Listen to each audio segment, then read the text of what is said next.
and welcome to another SecretEntourage.com video. Today we're speaking with Ricardo Poupada of AskMen.com, the original co-founder and one of today's largest online publications. So first off, thank you for being on with us, Ricardo. We do appreciate you joining us today. It's a pleasure being here with you. So you have a very interesting story because you were pretty much one of the first really big online publications that made it. And I think even today, a lot of people depend on that publication. I mean, it's been around so long and it's got so much great stuff in it that I'm sure you probably have a lot of viewers who kind of go all the way back to when you started and can pretty much tell you they've grown up with your brand. Can you speak a little bit about how that feels now that it's kind of you've sold it and you're past that today? Absolutely. It's actually a very strange feeling because we still get emails today, sometimes from readers that have been on the site for a very long time, telling us that we've helped them through all the stages of their lives. So whether they started reading us when they were in college, found their first serious relationship, got proposed, got first job, got married, now are having kids, now traveling the world. You know, when you have something that extends over a period as long as we have, and 14 years is a relatively long period of time for most guys, you are actually able to see these stories, and it's still interesting for us when they come in, and sometimes it's very poignant stories. And I think, like in any business, the DNA of the business, especially when you begin, is so critical to the success you have later on. And so stories like that are the kind of things like I like to share with the newer or younger staff, because it really goes back to show that what they do on a day-to-day basis actually does matter beyond the P&Ls and all the things that as business people we have to care about. So did you really envision this back in '99? So you were starting this kind of publication. Did you really think that 10, 15 years later you'd be sitting here saying you're one of the world's largest and all of this happening? Like, how did this all start? What was your childhood like? Did you really always want to do this? Well, the thing is, I always wanted to go into business, right? I subscribed to Fortune magazine when I was 16 years old because I wanted to understand how the stock market worked. And I was always very proficient in math, so understanding the mechanics of the market was something that I was always keen on. And I remember when I first got whether it was Fortune or reading Forbes or all the terminology was just completely foreign to me. It wasn't as if my parents had any sort of background in the field. But what it allowed me to do is it allowed me to really understand very early on that the things that are successful in business are not necessarily the things we learn in school, because there was this disconnect, especially as I went into college and university, between what the professors, because I went into finance, were teaching me, versus, and I wasn't paying attention in class. I would have my magazines. This was before the web, so we didn't have our iPads. So we actually had to read.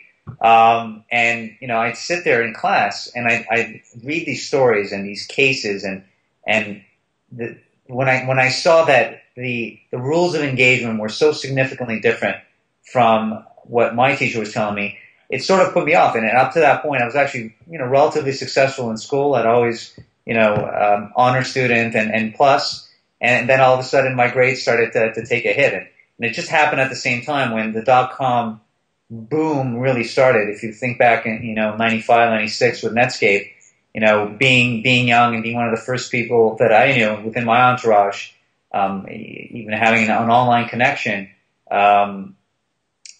was something that I was able to understand early on was going to change the world. And so when the opportunity arose, and the opportunity really arose because it's either inspiration or desperation, and in my case it was a bit of both. I was day trading that like there was no tomorrow when I was young, and at a certain point I took all my student loan money and I was investing heavily in the market. And I think everybody in 96 to 99 looked really smart investing in the market. I mean, you couldn't fail. You just bought Dell or AOL or Amazon or CMGI, and then you were done. And when things turned, and they started to turn, pretty quickly, and it's going to be really interesting to look back at those years from now. I'm sure there's courses already in university. There'll be plenty more going forward. and I had blown all my student loans. And so when I stepped out of, or when I was finishing school, I had to make the decision whether I wanted to pursue a career in finance, which a lot of my friends went into, or would I chase this new golden opportunity? And I was in a coffee shop with a friend of mine.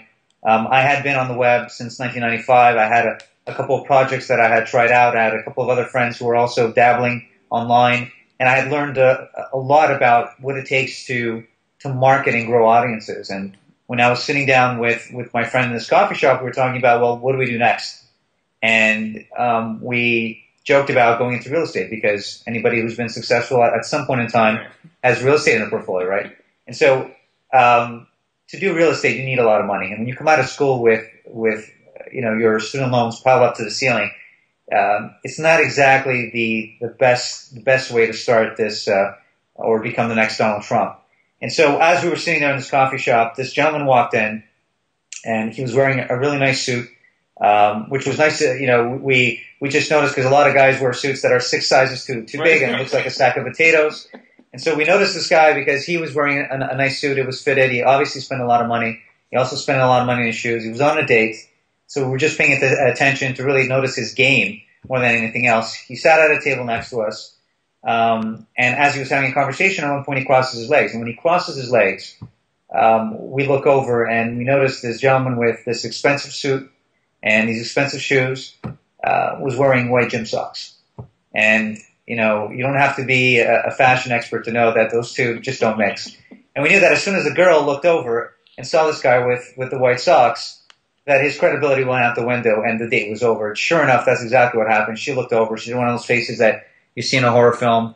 And from there, it was like the light bulb moment of why is it that guys are so smart in so many aspects of their lives, yet sometimes it's the small little details that they forget and neglect.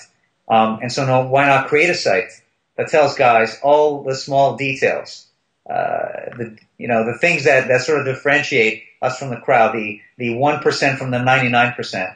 And really that was the inspiration for AskMen. Did I think it was going to grow to where it is today? Absolutely not. I think that we had the potential to grow something. We had the potential to create a type of online content for men that didn't exist at the time. If you think back to that time, our big competitors, GQ and Maxim, nobody wanted to cannibalize their publications.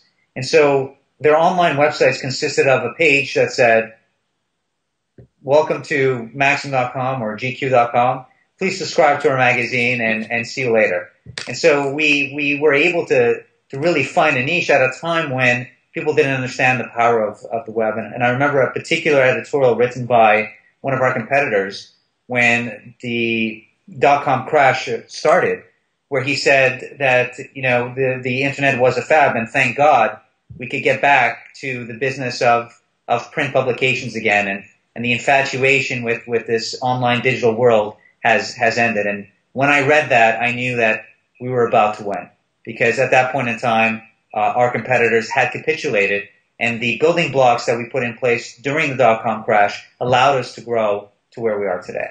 So you've shared some unbelievable things right there, and I want to kind of go back. So you came out of school with that. You had your aha moment with these socks, which kind of is the best aha moment I've heard to date. So are you a coder? Like, at the time, the internet wasn't as accessible as it is today. You don't have everybody in PHP and Java and everything else. So you have to really find some guy whose real niche is the internet to really understand how to code. How do you do that? I mean, you came from a finance background. You're not a coder. So how do you build a site that's as large or as niche as AskMen in a time where there is no other sites like it? Well, the thing is, and I'm still not a coder, never was a coder. I had to learn basic JavaScript and HTML and to a certain degree Photoshop. I think that when you're small, you take on multiple roles. And I think certainly nowadays you can't possibly start a digital company online without having a very, very strong engineering team, a CTO, co-founder, et cetera, et cetera. At the time, the early versions of HTML were things that somebody off the street could still master.